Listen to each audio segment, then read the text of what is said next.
Les vraies voix Sud Radio, le coup de projecteur des vraies voix. Et en pleine réforme des retraites, le député écologiste Rémi Yardanov a déposé ce dimanche une proposition de loi visant à supprimer l'article 49.3 de la Constitution, signée par tous les élus Europe Écologie Les Verts de l'Assemblée nationale. La proposition de loi a pour but de protéger la crédibilité du système démocratique dans son ensemble, Frédéric. Le gouvernement d'Elisabeth Borne a déjà eu recours à 10 reprises au 49.3. Il pourrait être contraint de l'utiliser pour faire valider la réforme des retraites jeudi prochain. Pourtant, le mot d'ordre des ministres, c'est non, pas de 49.3 pour les retraites. Et le projet de loi des députés écologistes est un, je cite, effet d'annonce et de buzz, martèle-t-il. Qu'en pensez-vous, auditeurs de Sud Radio? Supprimer le 49.3 de la Constitution serait-il une étape vers plus de démocratie ou le 49.3 permet-il d'éviter le blocage systématique des réformes? En tout cas, l'auteur de cette proposition, Jérémy Yardanov, est avec nous. Bonsoir, merci d'être en direct sur Sud Radio. Bonsoir. Bonsoir. Merci de votre invitation. Député Europe Écologie Les Verts de l'Isère et auteur de la proposition justement sur cette suppression de l'article 49.3 alinéa 3 de la Constitution. Philippe Bilger, qu'en pensez-vous? C'est vrai que c'est... Vous me permettez, Cécile, pour gagner du temps, à la fois d'exprimer une opinion, mais surtout une question à Monsieur le député. Je vous en prie. Monsieur le député, je trouve que votre proposition de loi est tout à fait intéressante, mais est-ce qu'au fond, le danger, c'est qu'elle ne soit pas adaptée dès lors qu'on reste dans le système de la Ve République. À partir du moment où on ne changerait que le 49.3 en le supprimant, est-ce qu'il n'y aurait pas une sorte de risque d'inadéquation avec le régime dont on dispose aujourd'hui? Est-ce qu'il ne faudrait pas, d'une certaine manière, tout changer, peut-être aller vers la 6e République chère à Jean-Luc Mélenchon? Très bonne question. Évidemment, je souhaiterais un changement plus profond de la Constitution avec un rééquilibrage complet des pouvoirs. Aujourd'hui, on a une Constitution qui est déséquilibrée, qui donne beaucoup de pouvoir à l'exécutif et très peu au législatif. C'est un petit peu une exception en Europe et ailleurs dans le monde. Et je pense qu'aujourd'hui, ça n'est pas en phase avec la société du XXIe siècle. La société a changé depuis l'écriture de la Constitution en 1958 et je pense qu'il faut l'adapter, il y a urgence. Le 49.3, on peut l'enlever sans changer les grands équilibres de la Constitution. Il faudra le faire, mais le 49.3 est une mesure qui n'existe pas ailleurs, c'est une exception.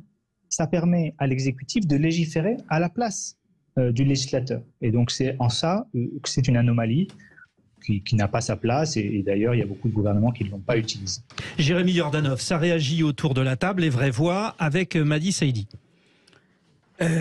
Alors je ne sais pas si le 49.3 permet vraiment de légiférer à la place du législateur. Je pense que le 49.3 il intervient quand même dans une période où les députés n'arrivent pas à s'entendre, n'arrivent pas à trouver de solution. Est-ce que quelque part... alors je ne sais pas si ce serait bien de l'enlever ou pas, mais est-ce que quelque part, dans un pays comme le nôtre, est-ce qu'il ne faudrait pas garder en tout cas un moyen de trouver une solution quand le pays est bloqué? Là, on a le cas avec la réforme des retraites, il se peut que ça passe, il se peut que ça passe pas.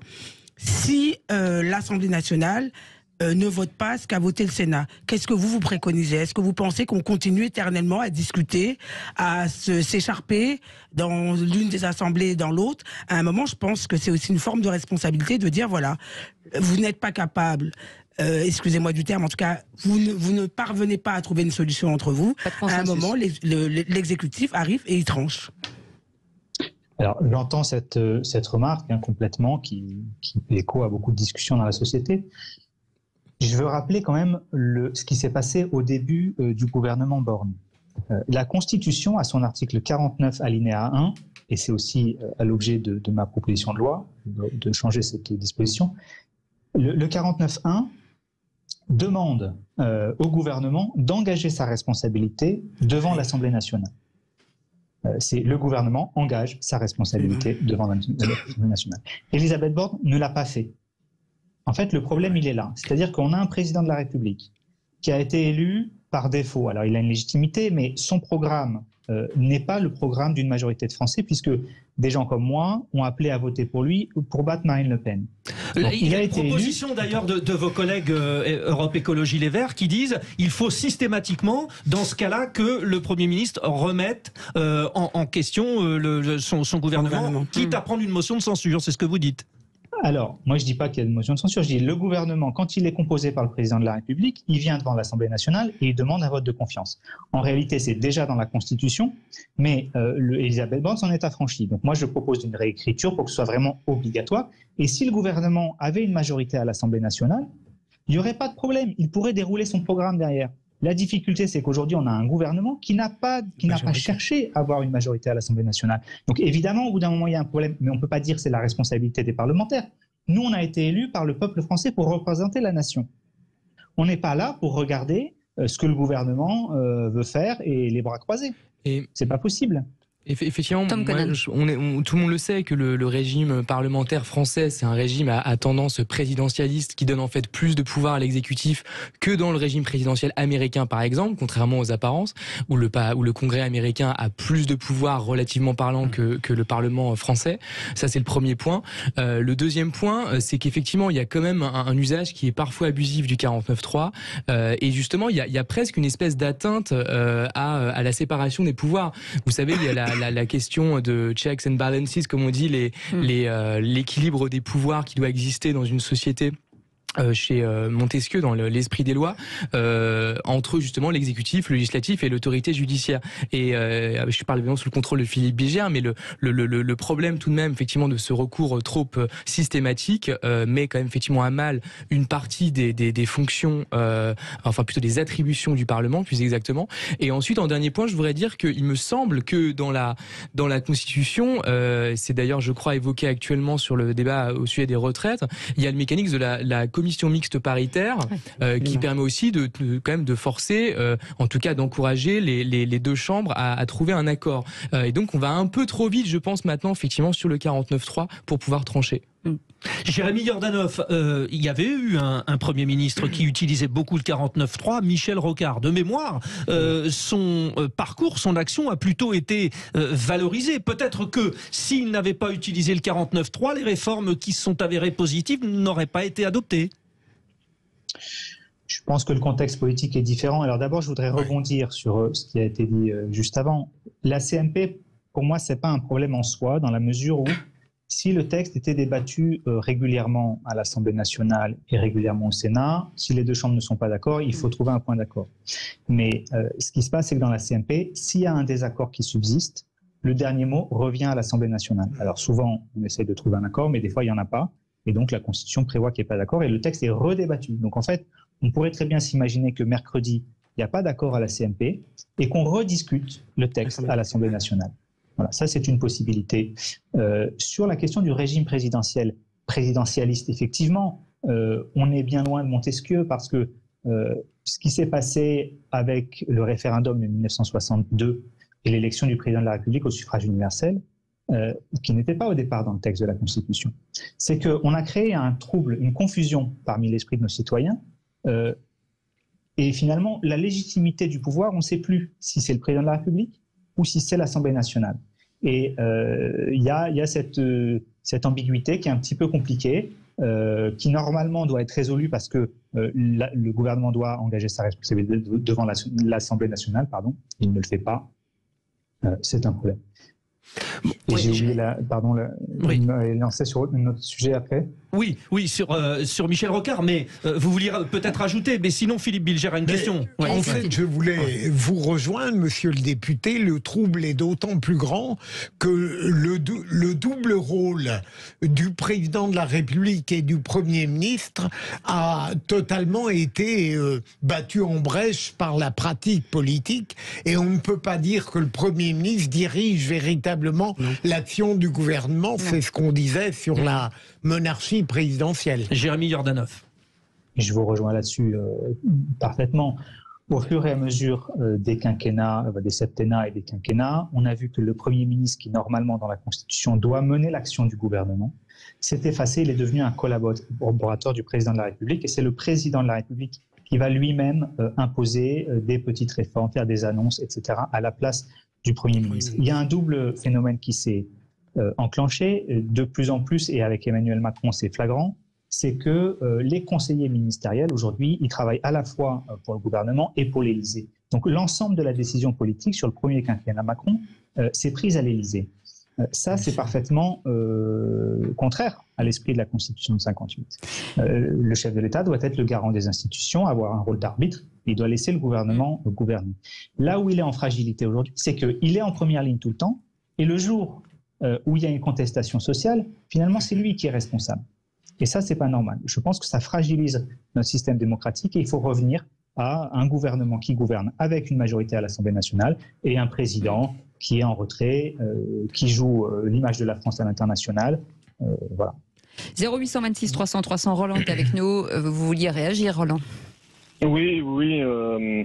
En fait, c'est un article de la Constitution qui me scandalise un petit peu, que je trouve, moi, personnellement, très impopulaire, puisqu'il est utilisé pour passer en force des réformes dont le gouvernement sait que l'opinion n'y sera pas favorable.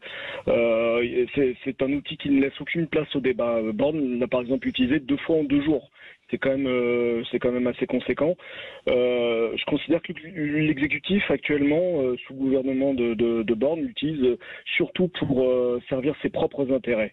Pour moi, c'est caractéristique d'un gouvernement qui fait fi du peuple, tout simplement.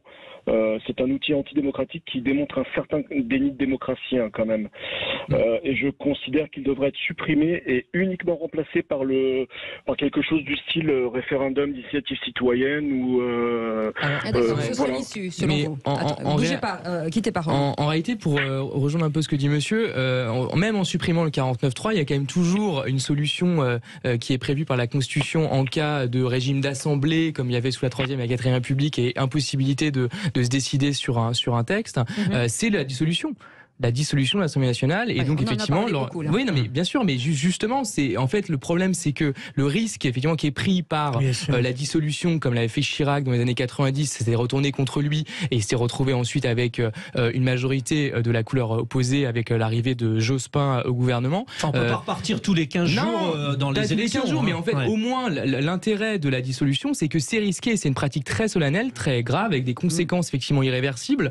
Et donc effectivement, ça oblige le président et l'exécutif en général à avoir une assez grande, une hauteur par rapport aux réformes qu'il met en avant et éventuellement aux stratégies un peu extrêmes qu'il met en place pour pouvoir y arriver. Bon, Jérémy Yordanov, je rappelle que vous êtes avec nous, vous êtes député Europe Écologie Les Verts de l'Isère, vous avez fait cette proposition de loi, supprimer le 49.3. Concrètement, quel est le calendrier? Dans quelle mesure vous pensez que ça puisse être discuté? Pour l'instant, ça n'a pas été retenu. Pour l'instant, ça n'a pas été retenu. Concrètement, vous espérez quoi en termes d'agenda? Alors, dans un premier temps, j'espère convaincre les députés, l'ensemble des députés, tous les députés républicains, pour leur dire, jouez votre rôle de parlementaire. Ne laissez pas le gouvernement légiférer à votre place. Le 49.3, quelque part, pour les députés de la majorité, j'ai l'impression aujourd'hui que c'est une disposition de confort. C'est-à-dire qu'ils n'auront pas besoin d'afficher leur vote et de choisir si le gouvernement enclenche le 49.3. Et ça n'est pas normal. Chacun doit assumer ses positions, le débat doit avoir lieu à l'Assemblée nationale, et si on n'a pas ce débat démocratique, si on n'a pas cette confrontation d'idées à l'intérieur des institutions, qu'est-ce qui va se passer? Les manifestants qui sont en colère, qu'est-ce qu'ils vont faire? Ils n'ont pas été écoutés depuis le début. Les syndicats ont fait des manifestations remarquables qui se sont tenues sans violence. Enfin, il y a 1 500 000 personnes au bas mot qui manifestent, mais il y a tous les autres qui ne manifestent pas non plus. Ce qui ne veut pas dire qu'ils sont forcément d'accord. Oui, ce qui ne veut pas dire non plus le contraire. Non, en effet. Vous avez raison. Mais il y a aussi des sondages qui montrent quand même qu'il n'y a pas une grande adhésion de la population à la réforme du gouvernement. D'ailleurs, s'il y avait une adhésion large de la population à la réforme du gouvernement, il n'y aurait pas cette menace de 49.3, il n'y aurait pas de débat, on ferait le vote à l'Assemblée nationale et ça passerait comme une lettre à la poste. En réalité, aujourd'hui, le gouvernement sent qu'il sera obligé de le mettre, le 49.3. Il est en train de dire dans les médias que non, ils n'ont pas envie, ils essaieraient de trouver une autre solution, de convaincre, etc. Mais enfin, s'ils disaient, moi je préférerais qu'ils disent on ne le mettra pas. Bon, donc dans un premier temps, votre objectif, on est d'accord, c'est de convaincre vos confrères, vos consoeurs à l'Assemblée. J'imagine que les Insoumis, pour l'instant, sont convaincus. Ah non. Enfin... Écoutez, j'étais en circonscription ce week-end. Je viens juste d'arriver à mon bureau à Paris. Je vais ouvrir les discussions. Les premiers échanges que j'ai eus sont plutôt favorables. Après, Boris Vallaud. Dans les 24-48 heures, vous aurez une première liste de noms. Pour l'instant, je ne peux pas vous en dire plus. Et par ailleurs, j'ai lancé aussi une pétition, Stop 49.3, pour dire, voilà, c'est pas uniquement une question de parlementaires. Je pense qu'aujourd'hui, ce débat-là doit avoir lieu dans la société. L'ensemble des Français doit pouvoir dire, nous avons besoin d'un débat à l'Assemblée nationale. Ça suffit que le gouvernement décide tout seul. Ça suffit que le gouvernement n'écoute pas les corps intermédiaires. Voilà, je pense qu'aujourd'hui, on est à la limite du système de la Ve République, et c'est ce que disait un petit peu Laurent Berger dans son interview hier. Il met en garde sur une crispation autoritaire du pouvoir. Je pense que nos concitoyens ont besoin d'un débat démocratique, et j'ai peur, moi, d'une issue qui soit un peu moins cool que jusqu'à maintenant. Merci beaucoup en tout cas Jérémy Yordanov d'avoir été avec nous. Député Europe Écologie Les Verts de l'Isère et auteur de cette proposition de loi sur la suppression de l'article 49.3 de la Constitution. Merci d'avoir été avec nous et bien entendu on vous reprendra, on suivra cette proposition. Vous restez avec nous, on reste ensemble jusqu'à 19h avec Philippe Bilger, avec Madi Saadi et avec Tom Conan. Et vos appels 0826 300 300. À tout de suite. À tout de suite.